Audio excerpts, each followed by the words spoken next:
देवेंद्र फडणवीस जे आहेत ते मुळात ब्राह्मण आहेत हे आपल्याला माहिती आहे, बरोबर आहे. तर ते पॉप्युलर होण्यासाठी हे नावं घेऊन का एका विशिष्ट समाजाला तर आमच्या भावना तिथे दुखावल्या. IPC ॲक्टनुसार मनोज दरोंगे याच्यावरती गुन्हा दाखल करावा अशी आमची सर्वांची मागणी आहे.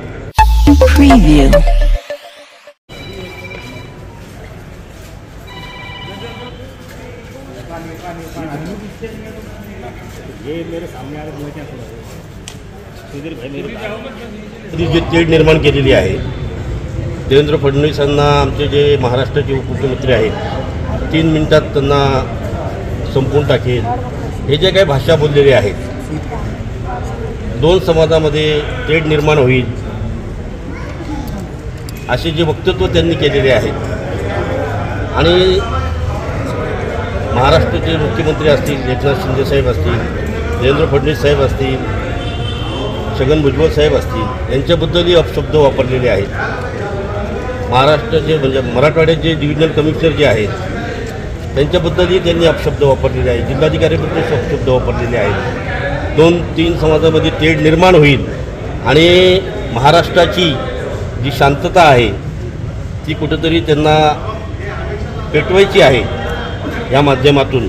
म्हणून आज आम्ही भारतीय जनता पार्टी अनुसूचित जाती मोर्चा, अल्पसंख्याक मोर्चा, महिला मोर्चा ह्या सर्व जे काही आमच्या मोर्चा आणि आघाड्या आहेत आम्ही माननीय पोलीस आयुक्त साहेबांना निवेदन देण्यासाठी आलेलो आहोत.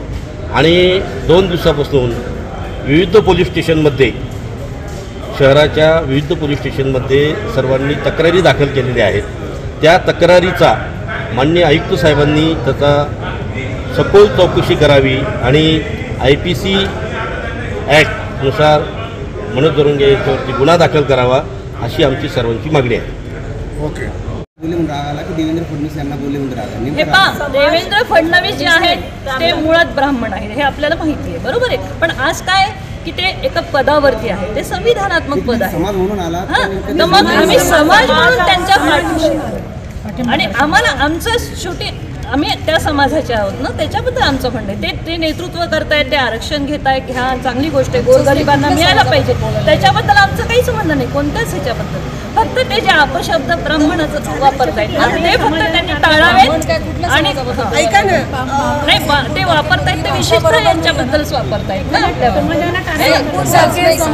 म्हणून आम्ही ते टाळावं यासाठी आम्ही निवेदन आणि विनंती केलेली आहे आणि ते शासनापर्यंत पोहोचेल असं आम्हाला आयुक्त साहेबांनी सांगितलंय आणि आहेत. आणि मी निश्चितपणे ह्याचा विचार करून त्यांच्यावर कारवाई करेल, कंट्रोल ठेवण्याचा नक्की त्याच्या कारवाई करेल हे त्यांनी आम्हाला आश्वासन दिलं आहे.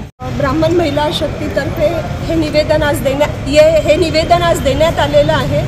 आरक्षण इतक्या दिवसापासून चालू आहे, कुठेही काही नव्हतं, शांततेत चालू होतं. तुम्ही तुमच्या मागण्या ठेवू शकतात, सरकारला त्या पूर्ण करायच्या नाही करायच्या तो पार्ट ऑफ सरकार आहे.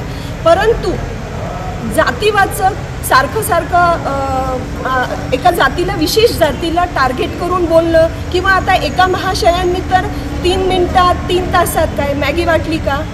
समाज आहे तो कोणताही असो, समाजांच्या भावनांचा आदर केला पाहिजे. आणि आपला भारत देश कुठे चालला आहे? आज जग भारताकडे एक उंचावर चालणाऱ्या देशाकडे बघत आहे आणि आम्ही भाऊ एकमेकांमध्ये भांडायचं का? हे मराठा समाज वेगळा आहे का? ब्राह्मण समाज वेगळा आहे का? अहो, आम्ही सर्व भारतीय आहे आणि आमच्या एका भावाला जर काही मिळतं आहे तर आमचा त्याला विरोध नव्हताच. पण जर तुम्ही तुमची लँग्वेज, तुमची भाषा, आता ते आहे उपमुख्यमंत्री, त्या खुर्चीला तुम्ही सांगा, ते गृहमंत्री आहेत, त्यांना तुम्ही तुमच्या मागण्या द्या, पण त्यांच्या जातीवर जाऊ नका. कारण ते एका जातीचं प्रतिनिधित्व करत आहे, ते त्यांच्या बुद्धिमत्तेने तिथपर्यंत पोहोचलेले आहे. तुम्हाला बोलायचं, तुम्ही त्या चेअरला, आम्हाला तुम्ही आजपर्यंत आरक्षणाबद्दल बोलत होत्या, आम्ही कधीही कुठे येऊन एक ब्र सुद्धा काढलेला नाही. पण जेव्हा तुम्ही येऊन जाऊन एका जातीला ब्राह्मण, बामणाकर, हे काय आहे? आणि हे आपलं छत्रपतीचं राज्य, हे अशी भाषा आहे आपली. आम्ही कोण करताय जेही करत असेल, तुम्ही सोशल मीडियावाले, तुम्हाला माहिती आहे कोण करत आहे आणि कशासाठी करताय.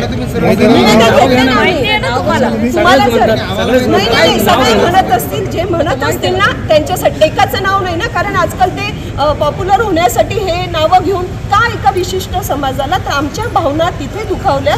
तुमच्या मागण्या तुम्ही मांडा, वरपर्यंत तो निरोप पाठवा, पण एका समाजाला तुम्ही त्याच्यामध्ये घेऊ नका. ते आहे तिथपर्यंत. त्यासाठी आम्ही आज निवेदनाद्वारे हे त्या लोकांपर्यंतही पोहोचवतोय की तुम्ही आरक्षण मागावं.